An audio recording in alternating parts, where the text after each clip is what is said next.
আগামী মাস থেকে শুরু হচ্ছে আইসিসি নারী টি-20 ওয়ার্ল্ড কাপ। 12 দলের এই টুর্নামেন্ট আগামী মাসের 12 তারিখ থেকে শুরু হবে এবং এই টি-20 বিশ্বকাপকে সামনে রেখে দল ঘোষণা করেছে বাংলাদেশে টি-20 বিশ্বকাপের দলে কারা কারা আছে তাই জানবো।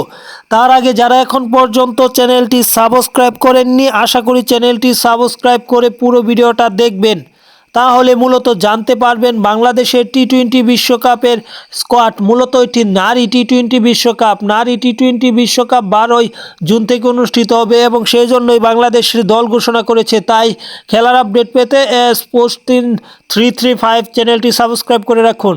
এই বাংলাদেশের এই দলটাতে আছে অধিনায়ক হিসেবে নিগার সুলতানা জ্যোতি, আছে নাহিদা আক্তার যিনি সহ অধিনায়ক, আছে শারমিন আক্তার, আছে শোভানা মুস্তারি, আছে স্বর্ণা আক্তার, ঋতুমণি, রাবেয়া খান, ফাহিমা খাতুন, ফারিয়া ইসলাম। আরেকটা কথা না বললেই নয়, ইংল্যান্ডে মূলত এই বিশ্বকাপটা অনুষ্ঠিত হচ্ছে। সবচেয়ে অবাক করা বিষয়, ইংল্যান্ডের কন্ডিশনে বাংলাদেশ মূলত 2 জন পেসার দলে রেখেছে। আছে ফাহিমা খাতুন, ফারিয়া ইসলাম, মারুফা আক্তার, সানজিদা আক্তার, সুলতানা খাতুন, দিলারা আক্তারের মতো ক্রিকেটার, আছে জুবাইরা ফেরদৌস ও তাজ নেহার।